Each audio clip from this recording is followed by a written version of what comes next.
Good morning, Michelle Saxman here, and ready to share with you some time with Jesus Calling by Sarah Young on February the 5th. Seek my face. Where are we facing? Turn toward him. That is the first thing. Seek, knock, ask. And you guys, he is not going to disappoint. He has an abundance of glory for us today, but we have to make a change.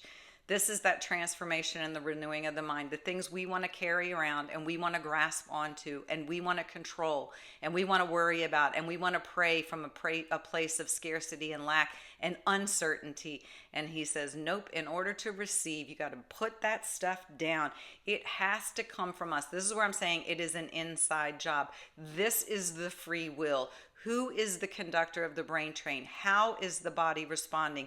In our human form, we have a default neurochemistry that goes directly toward fear and worry, and he knows that. He knew man would fall, and he knew he needed to send a savior, so he sent his son.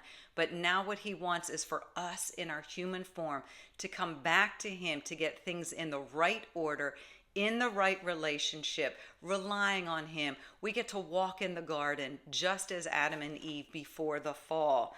So he wants to give us the gift of his spirit to help us order the day and control our thoughts no matter what. And when in ever-present help in trouble, a source of help.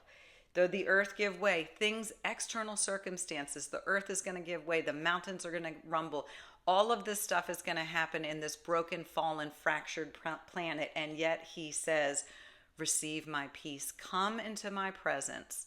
That is the first step. That is the free will, our choice. Come into my presence. Take on my yoke. Receive my peace. So the readings for today, the first one is Romans chapter 8, verse 6. The mind of sinful man is death, but the mind controlled by the Spirit is life and peace. And you guys, that is in the quadrant living. Whoever's going to be the conductor of the brain train. The conductor of the brain train for man in our human form, in the culture, in the ego, is going to be death. Death in the grave. Fear, doubt, worry, blame, shame, all of those things. You know how you feel when your brain train is running that way. But the mind controlled by the Spirit, given up, anchored and tethered, is going to be life and peace. The second reading is Numbers chapter 6, verse 26. The Lord lift up his countenance upon you and give you peace. So take all of your worries, this is that exchange probably. See, take all your worries, take all of your weaknesses, and receive his peace.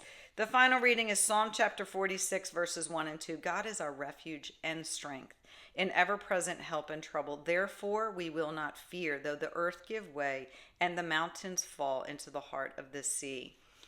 External circumstances, absolutely a guarantee, a fallen, broken, fractured planet. Default settings in the human form run directly toward fear, doubt, and worry.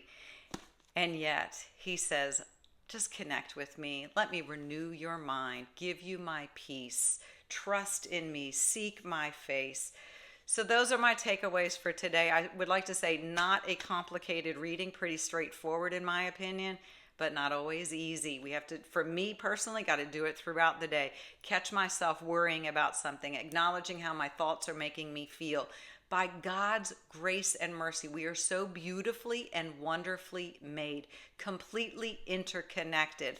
The power of the mind to change our cells, take us out of the fight or flight, into the rest and digest, activate the bliss center of the brain so we can receive his clarity, his discernment, his peace, his glory, his perspective.